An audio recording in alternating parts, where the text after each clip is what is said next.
Welcome back to the channel, everybody, and no fancy intro today. Bottom line, I just want to get right to the point. So many of you have been commenting on my last few videos about my position on markups and Racer X's position on markups and the change.org petition that he created, and how some of you believe that it's just capitalism, we should leave them alone. Others have said, let's not get the regulators involved. I've never once said I want the regulators involved. It's the last thing I want. The more you get the government involved, the more stupid things become. So I don't want any of that stuff.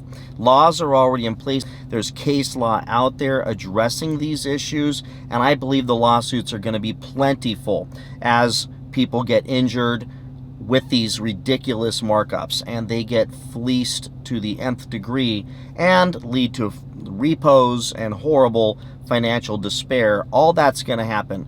And how do I know this? Because we saw it happen, and I hate to make any comparison to real estate, but we saw it happen in 2007, and we saw all kinds of heads roll and all kinds of companies go out of business and all kinds of destruction take place in our economy. And that was real estate. Real estate has a near 100% chance of recovering in value in our, not just our lifetime, over a 5-year period, a 10-year period, a 20. Like if you buy real estate and you pay that mortgage off, you will have an asset that you can rent out and have income when you're retired. So you can't do that with any of these cars. Rarely, maybe if you bought yourself a vintage, Rolls Royce or Roadrunner or something, and you got it new and you got it for sticker and you held it for 50 years and now it's worth a ton of money, okay. But other than that, no. And we still got burned in the real estate debacle. So I can tell you, it's coming here. It's already happening. Repos are through the ceiling. Even my exotic car banks that I talked to when I was working on getting approved for a loan for a new Huracan or a used Huracan, which was going to be a $250,000 loan, they said, we'll give you the loan, but wait, because people are dropping these cars off like crazy because they can't pay for them, because this economy is turning around. So those people way overpaid. A 2015 Lamborghini Huracan was like $160,000, $170,000. Today, it's like $240,000, depending on which one you buy. So that is a problem. Everything got inflated, but that was simply market pressures. And I'm good with market pressures driving values up. I have no problem if you're sitting out there in a Hellcat right now and all the Hellcats go away, and in 3 years from now you're sitting on a car that, because of the current economy, is worth $20,000 more than you paid for it. That's cool, as long as it's not artificially increased in value like real estate was the last 2 years with ridiculously artificially low interest rates that drove prices to the ceiling, and now we're going to see a price adjustment. You always got to expect what goes up must come down. At least with real estate, you've got an opportunity to build an investment over time. With a car, you don't. You can easily get fried, and I think lots of people are going to get fried. So my issue is not markups. Markups are capitalist in nature. I have no problem with that. I love America because you can build something better than somebody else and go out and sell it for more. If you build something that's really unique and everybody wants it, you can sell it for more and make more money. And that's kind of what we've been seeing happening. And that's totally cool. Where I have an issue is we took a giant leap into the most, and forgive me for this, car salespeople, but one of the, by reputation, okay, I'm not, casting this upon them, one of the most unethical industries in the planet, and one of the most long-term unethical industries on the planet. And I will tell you, for that reason, we should be very concerned, because they don't play fair. Because the regulations, when it comes to this kind of stuff, are broad, they're very blurry, and very easy for them to get around. If there's an industry that'll find a way around regulations, it'll be the car industry. So my issue is not markups. Mark the car up. My problem is when you restrict inventory, when you capitalize off of a true supply shortage and then maybe drag that out a little longer. When you tell me that there's no other cars, but then I'm able to find out because your system automatically digitally uploads, which I was told, uploads incoming cars on a lot of these companies' websites. It's an option they can choose, saying that there's 7 more coming in. There was a Toyota dealership that there were probably 35 Toyota Camrys that were coming in when I was looking for my Toyota Camry, yet the ones on the lot were marked up $5,000-$10,000, and they're telling me, well, good luck getting a car. And I'm looking at them going, on your own website, you've got a bunch of them coming in. Yeah, but those are all spoken for. Now, I know that's not true, because look, I've been screwed so many times in my life that I'm cynical, and I'm always going to be questioning whether or not somebody's telling me the truth. It just is what it is. Once you get fried enough times, that's how you roll. And I know that they're lying. And if anybody out there thinks, no, man, they're just trying to make money, and they're very honest, good, kind, honest people, these car dealerships, let's be clear, there are some out there. But there are a lot of them out there that we're finding now that will do anything to continue to drive these prices up.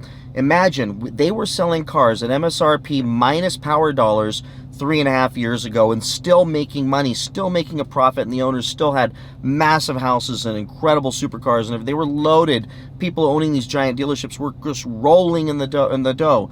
And I was good with that. I'm happy for them. They built an honest, good business. And yes, they had to wrestle with us in the dealership, but we, out of the gate, were getting, $5,000, $6,000, $7,000 off of the cars from power dollars from the manufacturer.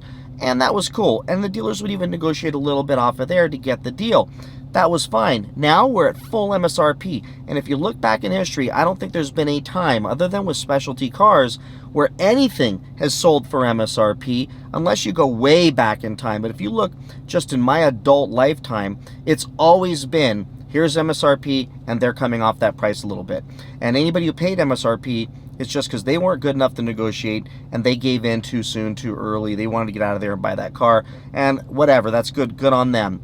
But now, we're way past that. Now it's pick a number and sit in a car. And one of the things Dodge is even saying right now is that the one way they can control these markups is by saying that the car can't sit there for a certain amount of time. They got to have a rapid turnover. Let's say in the first 30 days they turn these cars over. But when they put markups, the higher they put the markup, the longer it takes to sell. So they're saying if it's taking you longer to turn these cars, we're going to restrict your allocation, because they know that when you stick a massive markup and wait for the dumbest person in the world to show up and buy that car, you have not created what is a totally fair scenario, which is an auction environment, which I'm good with that too. That's capitalism in nature, wherever you have 10 buyers and whichever one's willing to pay the most gets it. I'm good with that. I don't like it with this kind of car per se, because I think these cars were really intended for car people and not necessarily the wealthy. But if the wealthy love them, good for them. They buy them to drive them. But in the end, the market is what it is. So first, I have an issue with how much inventory is being restricted, how much inventory is in the back lot, how much inventory is locked in a storage facility, and these dealers, how many of these dealers are saying, it's the only one I've got, it's the only one I've got, and I believe that that's happening. Why? Because I literally have bought 7 of these things, and I will tell you, the ones I bought from the dealerships, it's amazing that I leave in this car, and a couple days later, there's another one on the website. I don't know, I'm not accusing them, I'm not naming any names, but I'll tell you, it's kind of funny how that happens. And then they say every single time it's the only one. I went to look at a Cadillac Escalade many years ago. I remember sitting there saying, look, I want to get this thing in the blue and the yada yada yada. I went through the whole deal, and the guy goes, well, this is the most rare car in the world. You're never going to find this thing. In Southern California, it's impossible to find. I stood up, I opened his curtains or his blinds on the office we were sitting in, and I said, let's count. There's 27 of these things out there. Yeah, there's only like 3 in the color I wanted, but there's like 27 of them out there. How can you possibly tell me that this is a hard to find car? Because they will, this is my next issue, they will say anything to get you to ink that contract. They use tools like the Foursquare, and if you've not learned about the Foursquare, learn about the Foursquare. The Foursquare is a beautiful sales tactic to sucker you into a close. It's a natural progression to close you on a car, and frankly, to close you on a payment that may stick you in a car that you're going to be buried in at the end. The other issue I have is that these dealerships love to keep you there for 3-4 hours to beat you down to where you finally go, okay, I'll do it. And if they say the same thing enough times, your human brain, our human brain, starts to believe it. And if you can read this stuff, you can also watch YouTube videos about car salesmen, and they are taught, you keep saying the same thing over and over again over a 3-4 hour period. I'll put a chart up from a PowerPoint presentation I found that I'll put a link to in the description that shows how much time dealers in the history have kept people in the dealerships strategically and intentionally to work them down to falling for whatever the tactic is. And they'll keep pulling the Foursquare out until they get you to take the deal. In the end, it's about the profit on that car. They already know what they're willing to take on that car, and they could do that deal in 5 minutes. When I bought the Toyota Camry in the desert, the black one, I had done the deal in the parking lot from the window of the car. I told the kid, if you take MSRP, I'll buy the car. He says, okay, I'll call you back if the manager says yes. Calls me back, manager said yes if you do the deal today. I went in there, they still wanted to keep me there for a couple hours. I was like, no, you got to get me out of here in 30 minutes. We already made the deal, we already know the price. But they still wanted to pull when he pulled the Foursquare out, I go, why are you pulling the Foursquare out? He goes, well, we got to figure out what your payment is. I said, I'll pay cash for this thing. I'll write a check. I'll stroke a check for this thing. I'll buy 3 of these things, burn 2 in the parking lot. I don't need to sit here for 3 hours to play this game with you so you can stick me in some crappy interest rate, which they tried to do. Until I got to finance and they realized I was all done, and he tried to sell me 15 other what they call back-end products, and I said no to every single one of those things. But there are things, now let's talk about the add-ons and the back-end products. There is something called pre-loaded add-ons, and those are when you see the sticker on the window next to the window sticker and it looks very official, and it has a list of crap, like $65 worth of crap for $4,000, and they're already on the car, meaning they won't take them off, so you have to have those things. Yet I've looked for those things on the car and couldn't find the things on the car, but they said no, you can't take those off. But they're counting those as pre-loaded add-ons. You get no consideration from the bank for those either. So they stick those on there, and it creates a problem with the financing, which forces more unethical behavior. So I shared with you all, I think on Instagram and in one of my other videos, where at the Toyota dealership here in Orange County, I saw a couple literally making a deal on a car, on a Toyota Camry, and on the sticker it showed window tint. All it said, and I'll try to put it up on the screen if I can find it, window tint, $5,000. Now, I don't know if you all think that that's okay and that's just capitalistic, then that's cool. But, you know, I've got almost 80-year-old parents that might fall for that, and that sucks. And there's younger people out there that might fall for that. And when I asked the guy, I go, $5,000 for tint? Even the salesman stood there and goes, yeah, it's really good tint. I'm like, what could it possibly be made out of for you to want $5,000? Silajet. What the hell is Silajet? Even when I look up Silajet, I still can't understand what the hell Silajet is. How about alarm systems that they're selling for cars that already have factory alarm systems on them? This is ridiculous. And they sell, a $400 alarm system. Not even that. It's probably $200. And then they sell it for $3,000, but they call it protection plans. How about interior protection plan? Meaning if something happens to your interior, they'll fix it later on. This makes no sense. I've owned so many cars, I've never gone back to get my interior fixed. So these are unethical things. My issue, and I hope everybody understands this, is that we're sending people in who don't come from a sales organization, don't live in the world of cutting throats, and these people are just wanting to buy a car. And a lot of them, younger folks or really older folks, or just folks that are, school teachers, people that they don't live in this nasty world of this stuff, and they show up to a car dealership and say, man, I'd love to get a Scat Pack, and they've got some guy there that has spent every single morning before the dealership even opens, they practice their scripts, their dialogues, their objection handlers, and they are experts and pros at handling anything you could throw at them.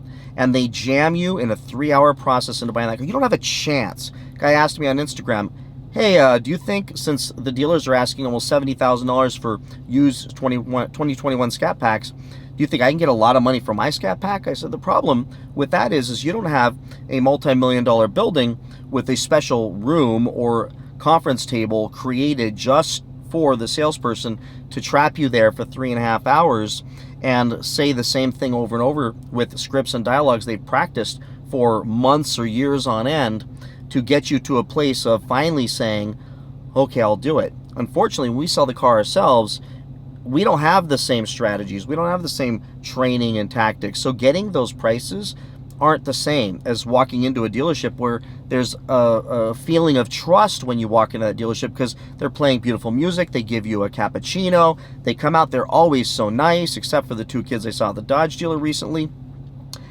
out in the desert, where when I went in, I thought I was going to have a cool conversation with a couple Dodge lovers, and I said, how much you guys going to ask markup for jailbreaks, because I've got one coming.